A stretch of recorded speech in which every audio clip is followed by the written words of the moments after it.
យកកូនទៅស្ទូចត្រីនៅស្រុកអាមេរិកនៅចិត្តផ្ទះគេប្រឡែងត្រីមួយឆ្នាំ2 ដងប្រាប់ដាក់ចាប់ត្រីហើយ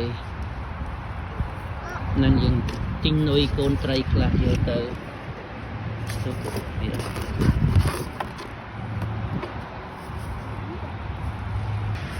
ស្ទូចត្រីនៅពីអានេះមិនស្ទូចមកស្ទូចត្រីមិនស្ទូចខ្ញុំដាក់ស៊ីមកនេះត្រីនេះមកនេះ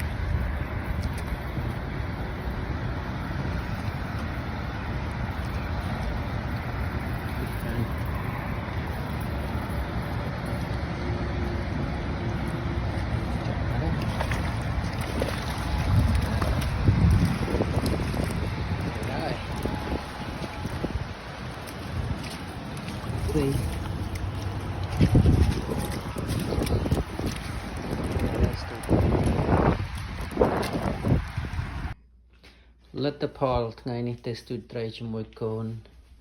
នៅបឹងចិត្តផ្ទះដែលគេប្រឡែងត្រីមួយឆ្នាំ2 ដងគេហៅ trout limit ចំនួនកំណត់ម្នាក់5ត្រីសម្រាប់មនុស្សម្នាក់ហើយខ្ញុំកូន2នាក់អញ្ចឹងវាកំណត់ទាំងអស់15តែខ្ញុំយកតែ9មកថ្ងៃនេះបាទសង្ឃឹមស្អែកនឹងឆ្លៀតទីមើលម្ដងទៀតបើសិនមានត្រីខ្ញុំនឹងឈាមស្ទូចយកថែមទៀត